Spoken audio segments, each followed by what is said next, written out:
श्री गणेशाय नमः. श्री स्वामी समर्थ. सुप्रभातम. नमस्कार. सिया ऑफिशियलवर आपले सुस्वागतम. योगेशं सच्चिदानंदं वासुदेवं व्रजप्रियं धर्मसंस्थापकं वीरं कृष्णं वंदे जगद्गुरुं. आज आपण महाभारतातल्या पहिल्या खंडातल्या आदिपर्वातले ययातीचे उपाख्यान हे पर्व पुढे वाचायला सुरुवात करूया. अष्टक म्हणाला, राजा, मुनींचे जे 2 प्रकार आत्ताच सांगितलेस ते दोनही प्रकार ब्रह्मप्राप्ती व्हावी म्हणून सूर्यचंद्राप्रमाणे सारखे धावपळ करीत असतात. ब्रह्मप्राप्ती त्यांच्यापैकी प्रथम कोणाला होते?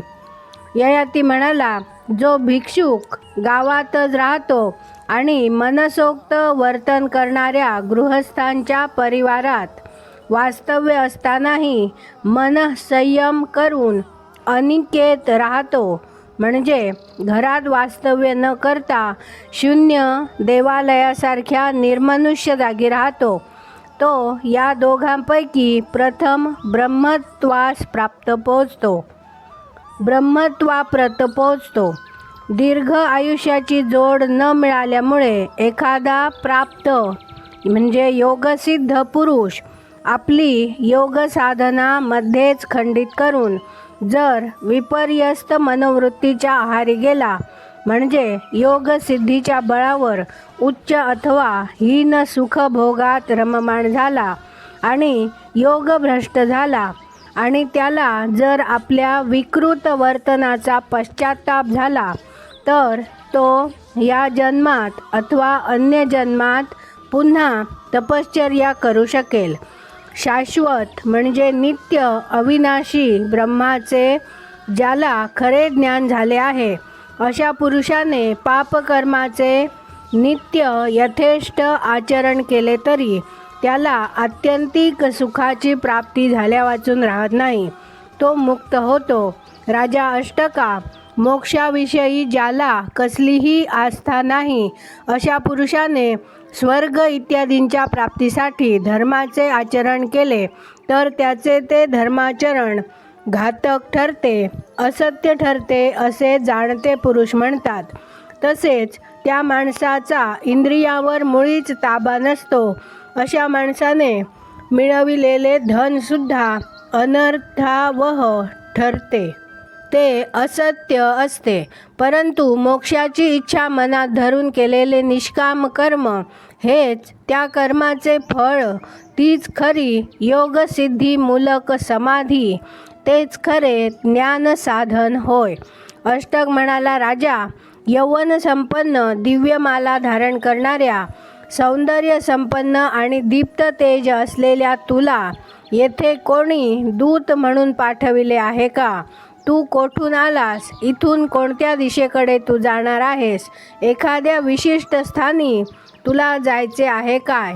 ययाती म्हणाला, माझे पुण्य लयाला गेल्यामुळे मी स्वर्गातून च्युत झालो आहे आणि या भौम नरकात म्हणजे भूमिरूपी पृथ्वीरूपी नरकात लवकरच मला प्रवेश करावा लागणार आहे. तुमच्याशी चाललेला माझा हा संवाद संपताच माझे पतन पूर्ण होणार आहे. ब्रह्मलोकाचे पालक माझ्या पतनाविषयी त्वरा करीत आहेत. माझे पतन झाले तर सज्जनांच्या समाजात ते व्हावे असा वर मी इंद्राजवळ मागितला होता. तो वर सफल झाला आहे. आपण सर्व गुणसंपन्न सज्जन येथे जमला आहात. अष्टक म्हणाला, राजा, इतक्या त्वरेने तू पृथ्वीवर येऊ नकोस.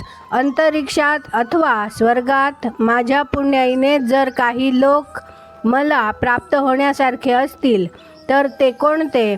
धर्माच्या अंतर्गत सूक्ष्म तत्वाचे तुला परिपूर्ण ज्ञान झाले आहे अशी माझी खात्री आहे. ययाती म्हणाला, हे नरेंद्रा, या पृथ्वीवर एकूण जेवढे गायी बैल आहेत, जेवढे अश्व आहेत, जितके वन्य आणि डोंगरी पशु आहेत, तितके लोक तुझ्यासाठी स्वर्गात राखून ठेवले आहेत असे समज. अष्टक म्हणाला, राजा, स्वर्गात माझ्यासाठी राखून ठेवलेल्या ज्या लोकांचा तू आत्ताच उल्लेख केलास ते लोक स्वर्गातील असोत अथवा अंतरिक्षातील असोत, ते सारे मी तुला द्यावयास सिद्ध आहे. त्या साऱ्यांचे स्वामित्व निशंक मनाने तू स्वीकार आणि इतक्या शीघ्रगतीने तू पृथ्वीवर येऊ नको. ययाती म्हणाला, राजश्रेष्ठ अष्टका, माझ्यासारख्या पुरुष दुसऱ्याकडून दान घेण्यास पात्र नाही. ब्रह्मवेत्ता ब्राह्मणच प्रतिग्रह म्हणजे दान घेण्यास पात्र असतो. ब्राह्मणांना जे काही देण्यासारखे मजजवळ होते ते मागेच मी त्यांना दान म्हणून देऊन टाकले. जो ब्राह्मण नाही त्याने कधीही दुसऱ्याजवळ दीनवाणेपणाने याचना करू नये. तसेच क्षत्रियाच्या ब्राह्मण पत्नीने कोणाजवळही याचना करू नये.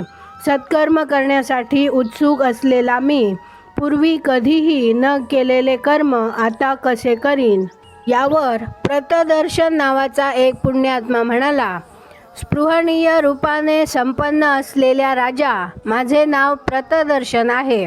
म्हणजे पुण्याच्या बळावर स्वर्गामध्ये माझा, अंतरिक्षामध्ये मी जर काही लोक संपादून ठेवले असतील तर त्यांची माहिती मला सांग. धर्माचे अंतर्गत मर्म तुला ज्ञात आहे हे मला दिसून आले आहे. ययाती म्हणाला, राजा, कितीतरी लोकांचा तू स्वामी आहेस. सुखाची वृष्टी करणाऱ्या आणि तेजाने तळपणाऱ्या या लोकांपैकी प्रत्येकाचा तू जरी फक्त 7च दिवस उपभोग घेतलास तरी त्यांचा अंत तुला लागायचा नाही. हे सारे स्पृहणीय लोक तुझीच मार्ग प्रतीक्षा करीत आहेत. प्रतदर्शन म्हणाला, असे असेल तर माझे असलेले हे सारे दिव्य लोक मी तुला अर्पण करण्यास तयार आहे. इतक्या शीघ्र वेगाने तू पृथ्वीवर येऊ नकोस. माझ्या मालकीचे लोक स्वर्गात असोत की अंतरिक्षात असोत, कसलाही संदेह न बाळगता तू त्यांचा याच क्षणी स्वामी हो. ययाती म्हणाला, प्रतर्दना, तू राजा आहेस. जो राजा स्वतः आहे त्याने आपल्याप्रमाणेच तेजस्वी असलेल्या राजाच्या संचित पुण्याची स्वतःच्या योगक्षेमासाठी कधीही अपेक्षा करता कामा नये. ते त्याला कमीपणाचे आहे. दुर्दैवाच्या फेऱ्यात सापडल्यामुळे एखाद्या राजावर जरी आपत्ती कोसळली तरी त्याने आपली विवेकबुद्धी जागृत ठेवावी आणि चुकून देखील गर्हणीय कर्म करू नये. धर्माची जोपासना करण्याविषयी तत्पर असलेल्या राजाने धर्म्य मार्गाचाच अवलंब करण्याचा कसोशीने प्रयत्न केला पाहिजे.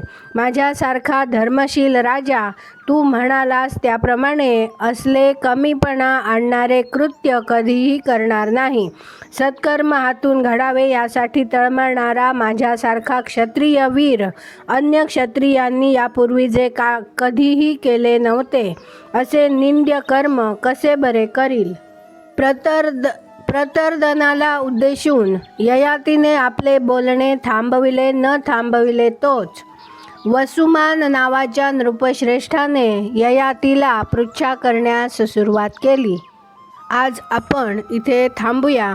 माझ्या सिया ऑफिशियलला सबस्क्राईब केले नसेल तर कृपया आत्ताच सबस्क्राईब करा आणि दररोज महाभारत कथा ऐकण्याचा आनंद अवश्य घ्या. बाजूच्या बेलवर क्लिक करून लाईक करायला विसरू नका.